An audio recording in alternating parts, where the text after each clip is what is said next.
Greetings YouTube and welcome to the Blue Corner, and today we're going to be talking Genesis from Cardfight Vanguard as the stride break for the clan Mythic Beast Fenrir got revealed, and he's good. So his skills are GB2. When he attacks the Vanguard, you can Soul Blast 3 to have him gain the Grace Soul skill, so +1 crit and no grade 1 or higher, so no PGs, so they'll have to use zeros to block this thing. Granted, he'll be swinging for about 18, maybe a bit higher, depending on what you're able to do. But still, it's a pretty good endgame skill. One of the better GB2 skills. It's basically a better Chrono Dead Dragon, except use Soul Blast 3, which sets up some other skills you have. And then your other skills when your G-Unit strides, once you get to Soul Charge 3, that's automatic. And then you also get an additional bonus skill of once per turn, CB1. When you put a card into the drop zone from your soul, you can kind of pay the cost. If you do, call that card the Vanguard Circle. This combos really well with a current card we have, Great Angel Doombrace from Fighter's Collection, whose effect is Soul Blast 3, choose 2 of your rear guards, and they gain 5,000 power. And if the number of cards in your soul is 2 or less, you Soul Charge 3, which makes this guy an amazing first stride. As going into Fenrir, if you go just Grade 0, Grade 1, Grade 2, you'll have a 1 and 2 in your soul, but not enough for Doombrace. So you'll stride into Doombrace, Soul Charge 3 with this guy. Then you'll Soul Blast 3 with Doombrace to give 2 units plus 5,000 power. Fenrir's skill will kick in, allowing you to call back one of those units that you blasted out. And then Great Angel Doombrace will Soul Charge 3 because you have 2 or less cards left in your soul after use of your skill.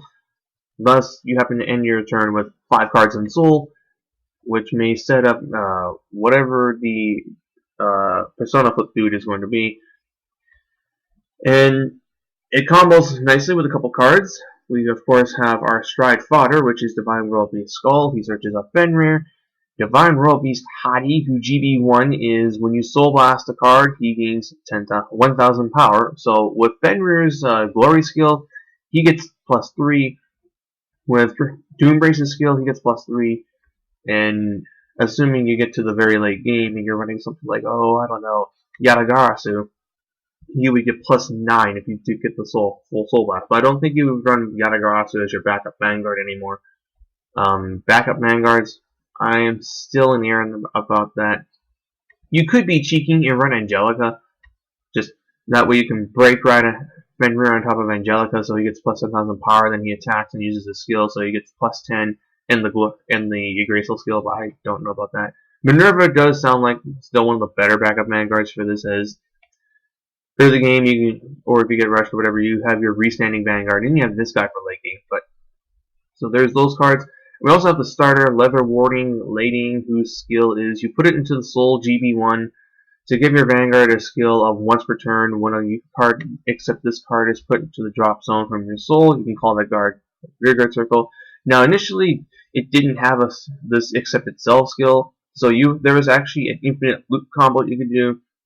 With Fenrir, you can now basically stack his skill plus her skill to your Vanguard, so that when Doombrace Soul Blasts your 3, you can have Ladying call back a unit that was Soul Blasted, then have Fenrir call back Ladying with her skill for CB1, and then you put her into the soul, and you can potentially do it again. Granted, this will burn up your counterblast like no tomorrow, and I do not know if that is recommended, but it is an option out there. And I'm liking this take on where Genesis is going. By the looks of it, the new Fenrir style Genesis, or Beast Genesis, Husbando Genesis? Up until this point with Genesis has been like a Vanguard-centric waifu deck that's more or less been a copy of Dimension Police. The way they're going now, though, with Doombrace and Fenrir, rather your rearguards, is you're actually getting rearguards that do things outside of the Vanguards. Like, you're no longer relying on your Vanguard to swing and hit. I imagine the Amber Clone is going to get some kind of bonus for when it attacks and helps generate advantage. Don't know about the other cards that generic Genesis is going to get to work with, as most of their best stuff is archetype based, i.e. Regalia, and even Witches to a degree. I mean, you've got Witch of Chamomile, and Witch Melissa. These will probably be included in the deck, at least until we see what other GB1 and rather what the grade 1 and grade 2 cards are. There's also Regalia Hesperus. That way, when your Doombrace hits, you could potentially retire something. Like the grade 2 lineup is already starting to look pretty cramped, and I don't even know what all the things we're getting, let alone the the triggers. But still, I do like this take. It's something that I'll hopefully be able to build. I don't think Genesis will be very expensive to build. It's always been a cheap clan, sans Minerva and Yggdrasil, like more or less. And I'm basing this off of how Oracle Think Tank turned out after GSET 1, where it was a very solid clan, very cheap kind of build, unless you had older cards. And older cards that can work with Fenrir, there's obviously Minerva. Yata gets a little bit of mention because she has a free skill of whenever you guard with a unit, you can put one of those guarded cards into your soul. So it just helps you build up soul until you get to this guy. Granted, Yatagarasu's Limit Break is pretty costly, but it is an option out there. I think she's also fairly inexpensive, like only a couple bucks. I would recommend trying to pick that card up. And then that's pretty much all I can think of off the top of my head for what this guy does. Your thoughts on Fenrir? I think Fenrir Genesis may be a viable deck. At the very least, it's much more offensive. That being said, I do think that it still does, at the very least of right now, it doesn't look like it solved the one issue I've had with Genesis, and that is its lack of an early game. Even Regalia has a better early game than most variants, as you're just soul charging, swinging, that's it. And Regalia is able to efficiently charge, whereas it looks like these guys here aren't going to be doing anything until you strike. Which is, to be perfectly honest, not that good. Like, even Gear Card will have a couple plays outside Stride with, what's its name, Fate Wheel Dragon. You can at least do something on Ride, and you also have Relic Master Dragon. Like, granted, they aren't much, but there are things. I'm hoping that they get a couple good non-GB cards to work off of, just because I see, once again, Genesis just getting rushed by faster decks and trying to play catch up. That being said, that's all I can think about for Fenrir and Friends. Again, tell me your thoughts on this guy below.